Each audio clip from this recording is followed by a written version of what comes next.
بسم اللہ الرحمن الرحیم۔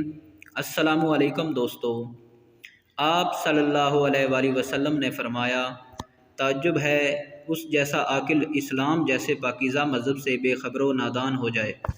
اور فرمایا کہ اگر خالد دین اسلام میں داخل ہو کر اور مسلمانوں کے ساتھ مل کر دین حق کی مدد کرتا تو یہ اس کے لیے بہتر ہوتا، اور ہم اس کو دوسروں پر مقدم رکھتے۔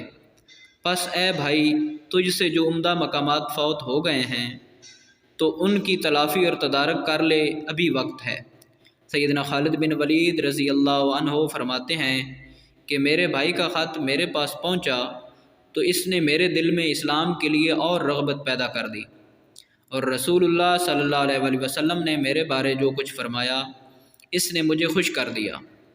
اسی اسنا میں نے ایک خواب دیکھا۔ وہ خواب یہ تھا کہ میں ایک تنگ شہر میں ہوں جہاں قید پڑا ہوا ہے۔ میں اس تنگ شہر سے نکل کر سرسبز و شاداب علاقے میں چلا گیا۔ بیدار ہوا تو میں سمجھ گیا کہ یہ ایک خاص خواب ہے جو میری تنبیہ کے لیے دکھایا گیا ہے۔ میں مکہ مکرمہ میں آیا اور اسباب سفر مہیا کر کے مدینہ منورہ کی طرف چلنے کا ارادہ کیا، تو میں نے چاہا کہ کوئی اور بھی میرے ساتھ ہو جائے۔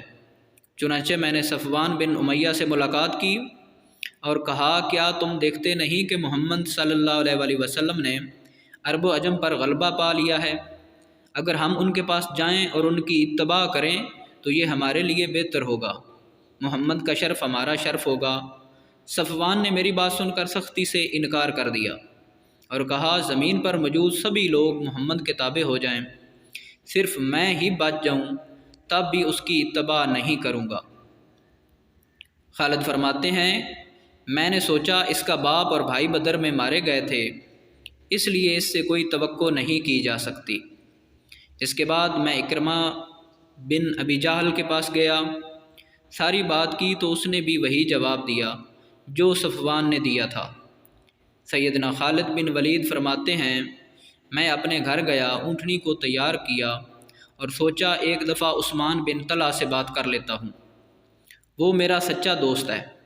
لیکن مجھے اس کے باپ دادا کے قتل ہونے کا خیال آیا، سوچنے لگا بات کروں یا نہ کروں۔ بالآخر یہی فیصلہ کیا کہ بات کرنے میں کیا تردد ہے۔ چنانچہ میں نے عثمان سے بات کی تو عثمان نے میرے مشورے کو قبول کیا۔ میں بھی مدینہ چلتا ہوں، لیکن ہم مکہ سے علیحدہ علیحدہ نکلیں گے اور مقام یا جج میں ہماری ملاقات ہوگی۔ جو پہلے پہنچ جائے گا وہ دوسرے کا انتظار کرے گا۔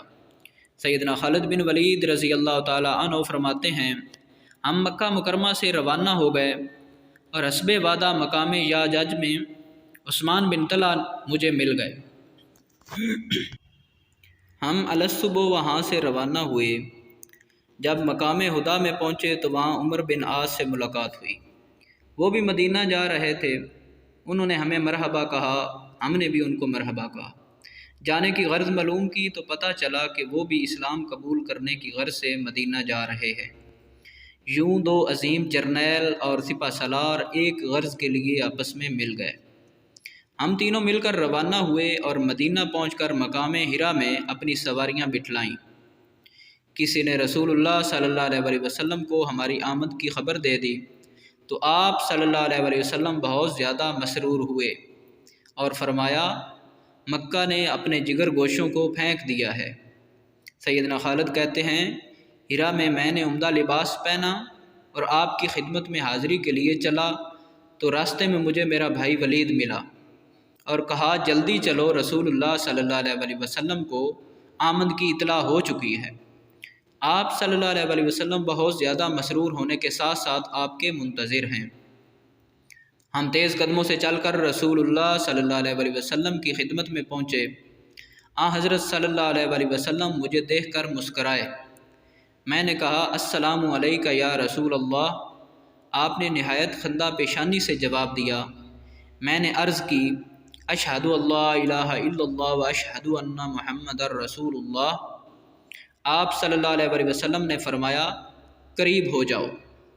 میں قریب ہوا تو فرمایا، حمد ہے اس پاک ذات کی جس نے آپ کو اسلام کی توفیق دی۔ میں دیکھتا تھا کہ آپ میں عقل ہے اور وہ عقل خیر اور بھلائی کی طرف رہنمائی کرے گی۔ قبول اسلام کے بعد حضرت خالد رضی اللہ عنہ نے سابقہ زندگی بالخصوص مقابلے میں آنے کی شرمندگی اور ندامت کا اظہار کیا اور اللہ تعالیٰ سے معافی کی درخواست کی۔ آپ صلی اللہ علیہ وآلہ وسلم نے فرمایا، اسلام تمام گناہوں کو مٹا دیتا ہے، لیکن سیدنا خالد بن ولید کے اصرار پر آپ صلی اللہ علیہ وآلہ وسلم نے ان کے لیے دعائے مغفرت فرمائی۔ تو دوستو، امید ہے آپ کو یہ تحریر پسند آئی ہوگی۔ اگر یہ تحریر پسند آئی ہے تو ہمارے چینل جی کے وائس کو سبسکرائب کر دیں